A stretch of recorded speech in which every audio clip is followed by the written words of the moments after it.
My name is Jeff Johnson, and I'm the next generation of Acorn, and I'm Paul's son.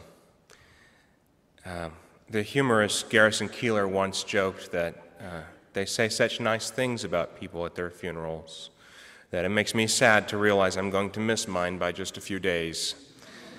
It is a tragedy to miss your own funeral and to come so close, to come within just a few days of it. Thankfully, I don't think there's anything we can say today or have said today that each of us did not say to Granny in some form or fashion over the years. But it does make you wonder, what would Granny say if she could be sitting here with us today? I think the first thing she'd say is, "Don't make such a fuss," because she never wanted a fuss made over her.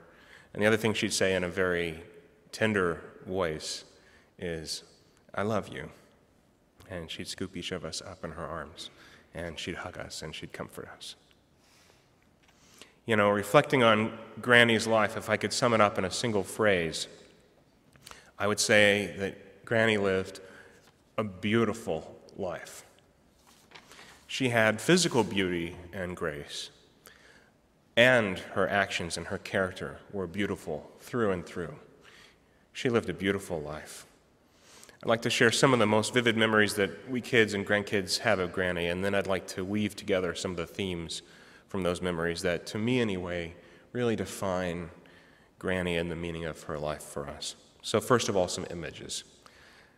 Granny loved her kids and grandkids, so one absolutely defining image is of her in a rocking chair with a down pillow on her lap, rocking a child or a baby, and softly humming while scratching his or her back. I think we can all of us in the family, close our eyes and picture her, the feel of her fingernails, scratching her back. And as the wee babies turned into children, she was amazingly calm and tolerant in the face of a whole brood of kids running through the house. The grandkids were talking, and we remember sliding down her stairs in sleeping bags. She had to know that something no good was going on as she heard the thump, thump, thump, thump. But she never complained or got on to us. I know her granddaughters had a special place in Granny's heart. Granny never had a girl, and so when the granddaughters came along, boy, did she make up for lost time. There was plenty of shopping, and I'm told that she didn't just buy the shirt, she would buy the skirt and the pants and the shoes and the leggings and the bow that matched the shirt. Granny took a lot of joy in doting on her grandkids. Some of our most vivid memories of Granny have to do with the kitchen. She always brought warmth and love through her servanthood, and many of those times were spent in the kitchen. Homemade French fries, homemade pancakes, angel food cake, roast beef. By the way, the secret of the roast beef, if anybody wants to know, is in the roasting pot, the cast iron roasting pot. Fried chicken, hamburger patties with thick slices of Velveeta, the very best cherry pie in the world, and the very best chocolate meringue, too. Cornbread dressing stands out at Thanksgiving and Christmas. Granny taught this to us. She taught us Thanksgiving by Thanksgiving and Christmas by Christmas. What's the proportion of white bread to dried cornbread? How wet should it be? How much sage? And the secret of good dressing was that when you think you have used enough onions and celery, add one more. She was a big believer in breakfast. I always remember spending the night at her house and stumbling groggily out into the kitchen the next morning to the smell of bacon and coffee, and there would be Granny and Pop reading the newspaper together. Scott told me that even when he was little, Granny had made bacon, eggs, toast, and grits all on a school day for breakfast. I have to share an email that Jenna sent to me as I was asking for memories. She says, "One of the most vivid, funny memories I have of her was when we were living with Granny and Pop while Dad was remodeling our house, and one morning Mom picked me up to take me to school. As you know, Granny was big on eating a good breakfast, so she had made ham and eggs and toast for breakfast, and I think I just ate the toast, and she grabbed the ham in her hand as I was leaving, already outside, mind you, and she followed me out saying, 'Jenna, you need to eat this ham.' And I said, 'Thank you, Granny, but I don't want any.' And she argued back and forth with me for a couple of minutes. And when she finally realized I wasn't going to eat it, she turned to Mom and held the piece of ham toward her and said, 'Here, you eat it.'" That was Granny.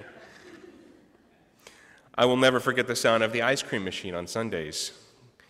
She would save the Borden's half-gallon cartons and fill them with ice, and then we kids would smash it into ice and put it around the ice cream machine.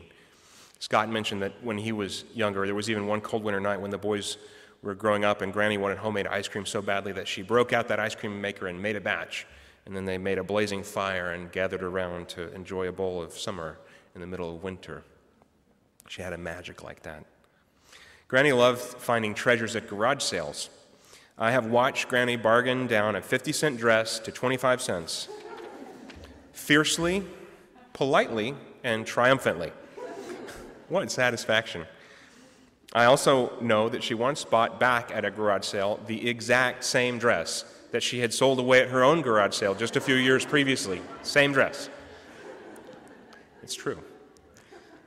And she loved bestowing those garage sale treasures.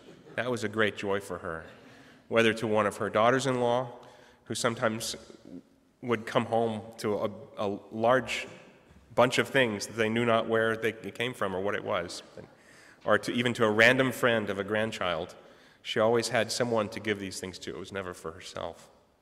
Her Chevy Suburban is a defining image for me. For years, she picked us up, the grandkids, after school every day in that Suburban. And in that Suburban, we took trips down to Brownwood to visit Nana Reagan, her mother, and Jean, and Helen, and Bob. And the Suburban bore evidence of her love of gardening. There was always fresh dirt in the back of it. And she did love gardening. She had geraniums and roses. And most of all, she hated weeds. Granny was on a crusade against weeds. They were her personal enemies. Some things about life you can explain through circumstances, so like being born in 1927, just before the Great Depression, it's understandable that she would seek deals all her life, but I don't know what it was with the weeds, if some evil weed did something to her family when she was little.